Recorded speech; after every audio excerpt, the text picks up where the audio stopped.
Mas é muito interessante, assim, como eles já estão bastante inseridos na nossa vida.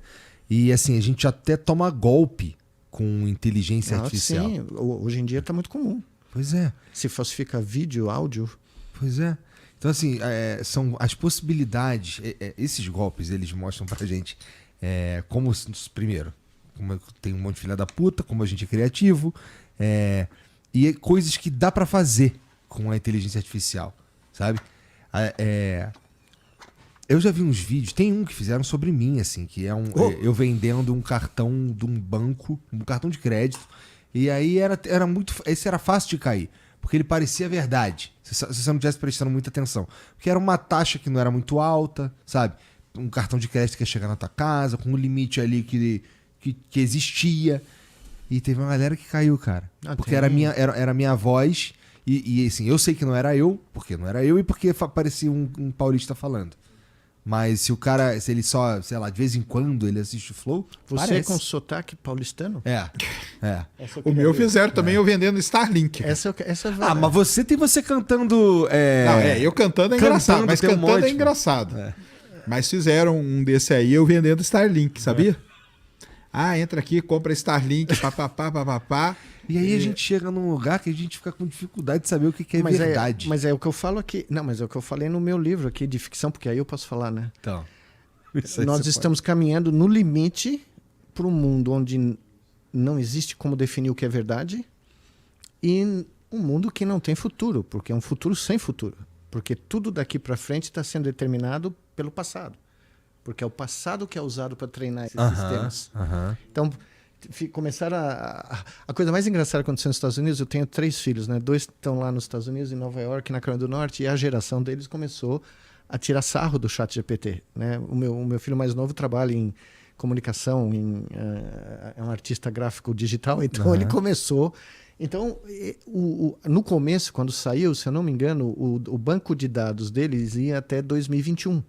Isso. Terminava em dezembro de 2021, só que nós estávamos no ano passado, 23. Então eles começaram a fazer perguntas porque tinham fatos que tinham corrido depois que o banco de dados termina. E as respostas são as mais absurdas possíveis. Cara, né? Eu já vi umas que dá pra fazer um filme. Assim, se o cara não sabe a história de verdade, você acredita. Não, sim. Sabe? É uma pira, cara. Não, e o cara. E se você perguntar, né? Que Dona Giselda, minha mãe, não esteja ouvindo. Você chegar no chat GPT e falar: quais são as formas de eu me livrar da minha mãe? Ele vai lá e responde: olha, você pode usar o método X, o método Y, né?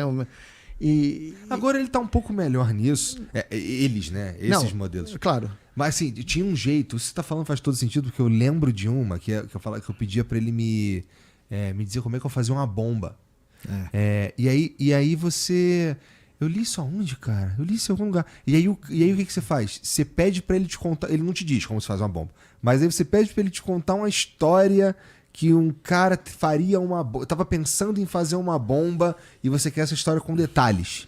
Daí ele te conta como faz uma bomba. Mas dá pra você falou fazer um filme, dá pra escrever um livro, porque um monte de filósofos começou a fazer perguntas pro ChatGPT. Perguntas, né, que qualquer filósofo faria, né? E o ChatGPT é um bom jeito da gente entender a média do que a gente tem aí? Bom, depende como você encara. Porque eu me lembro que a gente conversou isso... acho que 1 ano atrás aqui.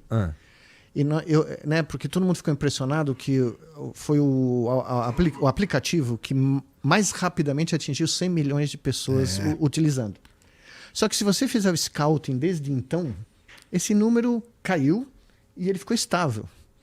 Porque a pessoa começa a usar, começa, né, a ficar literalmente viciado em interagir com o barato, que é um fenômeno que já se sabia desde os anos 60, né, quando o primeiro, a ELISA apareceu, né, no MIT, os estudantes ficaram viciados em usar a ELISA. E era uma coisa muito mais primitiva, muito mais... Né?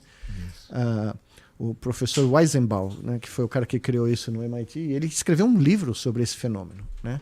Mas, enfim, subiu 100 milhões, estagnou. Por quê? Porque apareceram outros.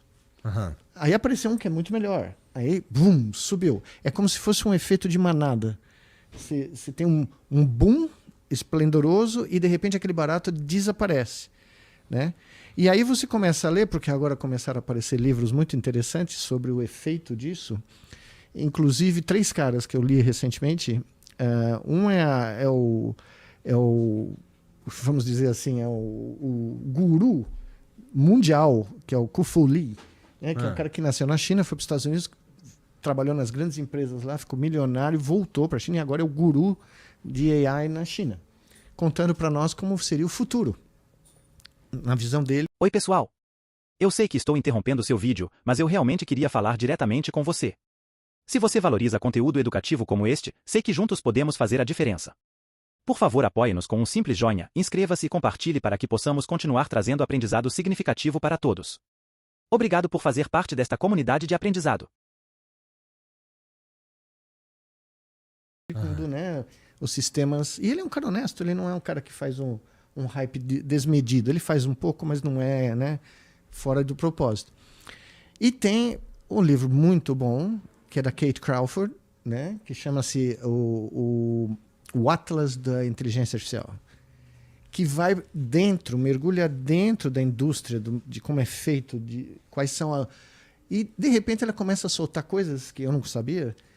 Por exemplo, ninguém para pensar que o consumo de energia elétrica hoje em dia dos servidores que são necessários para rodar todos já passou, hoje saiu o gráfico.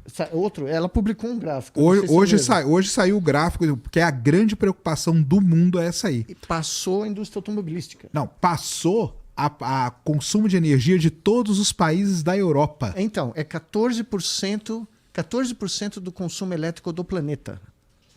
É um absurdo, cara. Esse é uma grande preocupação. Esse é o primeiro problema, tá? Que ninguém fala. Né? Isso está por trás do ChatGPT, está por trás de todos esses programas que eu nunca usei, mas que a gente chega lá e fala, não, que maravilha, vai resolver toda a minha vida. A conveniência, né, de usar o barato. Essa conveniência está custando 14% do budget elétrico do planeta. Bom, mas a parte boa é que agora a gente vai se movimentar para resolver esse problema aí, porque com certeza os caras não vão querer voltar. Não, o problema é que a energia tem que ser mantida constante, né? Você não vai tirar energia do nada, né? E tem histórias geniais. Quando a China percebeu que o consumo elétrico de uma certa facção da indústria de criptomoeda estava explodindo e estava consumindo mais do que as cidades em certas regiões, eles baniram. E esses caras foram para o Cazaquistão.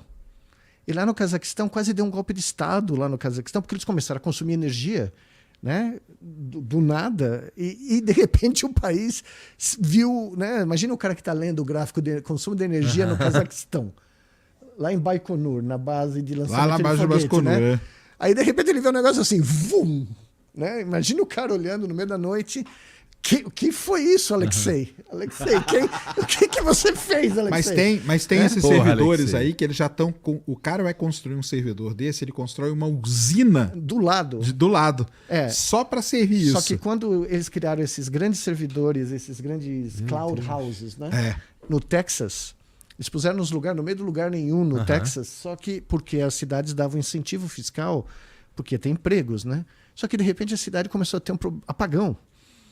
Porque com o consumo de energia explodiu. Tá? Então essa é a primeira coisa que ninguém fala e que a Kate Crawford, que é uma pesquisadora de AI da Microsoft, é a chefe da Microsoft. Então esses 2 livros são muito interessantes. Aqui, ó, vou até mandar aqui, ó, tá o gráfico aqui, ó, passou todos. Esse gráfico. Meu Deus. Passou todos os países. Aqui é países da Europa e aqui é o consumo ela faz a analogia com as indústrias, né? Com diferentes indústrias que nós conhecemos, né? E basicamente essa indústria está suplantando a indústria automobilística. Pra você ter uma ideia. Tá. Para onde, assim, isso daí a gente está falando de inteligência artificial. Isso. Tá. Mas ela envolve mais do que a gente vê na tela do computador. Tá? Exatamente. Ela envolve. Não faria sentido se a gente estivesse falando só. Eu quero fazer meu trabalho de escola aqui sem ter trabalho. Isso. Não faz nenhum sentido, né? A gente precisa estar fazendo mais alguma coisa. Depende para quem você faz essa pergunta. Para os caras que ganham dinheiro com isso, faz todo sentido. Porque eles ganham dinheiro. Veja bem, é o melhor negócio do mundo. Os seus insumos são grátis. Sua força de trabalho é free. Tá? Você é a força de trabalho. A sua concepção de frases, de áudios, de fotos, de vídeos são os insumos. E você fornece gratuitamente. Tá? Quem não ganha dinheiro com isso? Se o seu custo é 0 e o lucro é altíssimo, o valor de venda é alto, o seu lucro é infinito. Né? Você está dividindo por zero. Então explode. Né? Então, na realidade, todos nós, sem sabermos, até recentemente, né? Agora nós sabemos, a primeira pessoa a desvendar essa, ou pelo menos publicamente anunciar, foi a Shoshana Zuboffsky, que é uma professora emérita de business da Harvard, que escreveu um livro sensacional. O problema é que tem 800 páginas, né? Mas é sensacional. Chama-se Surveillance Capitalism. O capitalismo de... como a gente chama em português isso? Surveillance é vigia. O capitalismo da vigia. Vigilância. De vigilância, isso. Onde ela conta como é que o business plan da Google e de outras empresas não ia dar em nada. Eles iam falir em 2002. De repente, essa ideia falou, nós não somos uma empresa de servidores, não somos uma empresa de busca de internet.